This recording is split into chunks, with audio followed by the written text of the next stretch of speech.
இன்றே டவுன்லோட் செய்து உங்கள் ஃபேவரட் ஷோக்களை என்ஜாய் பண்ணுங்க.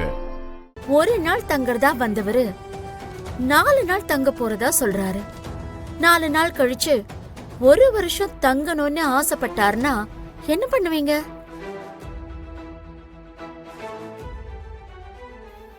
ஆமா, இந்த ஐடியா கொடுத்தது யாரு? வேற யாரு? துளசியா தான் இருக்கும்.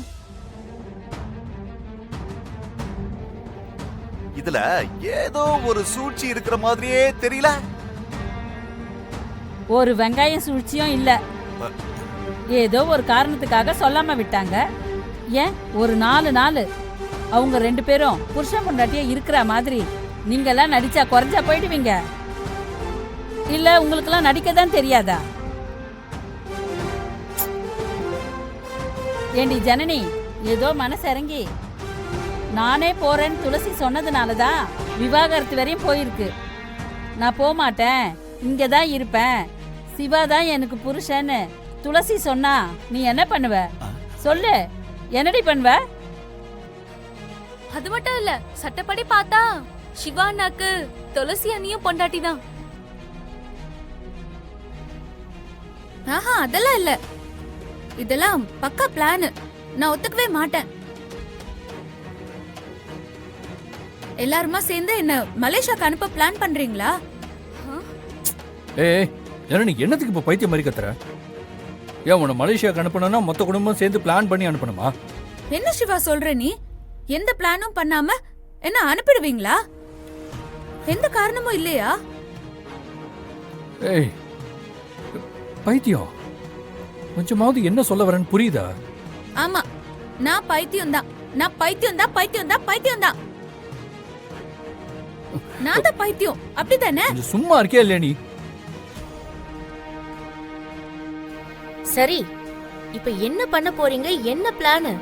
ஆள் ஆளுக்கு எதுக்கு உளறிட்டு இருக்கீங்க? துளசி நினைச்சிருந்தான்னா என்ன வேணாலும் நடந்திருக்கும். நடந்திருக்குமா? நடந்துருச்சா? ஏய் இத பாரு ஜனனி, நீ துளசியை மட்டும் அவமானப்படுத்தல, நம்ம சிவாவையும் சேர்த்துதான் அவமானப்படுத்துற. அப்பா, நான் பேசிக்கிறேன்ப்பா. 4 நாள் தானே, பார்த்துக்கலாம்ப்பா, ஒன்றும் பிரச்சனை வராது. சிவமாமா, துளசி மேல மறுபடியும் உங்களுக்கு ஆசை வந்துடுச்சா? சிவா, பல்ல உடைச்சிரும் பார்த்துக்க. திமிரா பேசிக்கிட்டு. இந்த பிரச்சனை எனக்கும் ஜனனிக்கும் சம்பந்தப்பட்டது. தயவு செஞ்சு யாரும் எதுவும் பேச வேண்டாம். ஒரு 4 நாளைக்கு நானும் துளசியும் புருஷன் பொண்டாட்டி. அது மட்டும் இல்ல ஜனனி, நம்ம வீட்டுக்கு வந்த கெஸ்ட், அவ்வளவுதான். இத பாருங்க, சரி சரின்னு தலையாட்டிட்டு யாராவது அவர்கிட்ட போய் ஏதாவது சொன்னீங்க, நான் என்ன பண்ணுவேன்னு தெரியாது சொல்லிட்டேன்.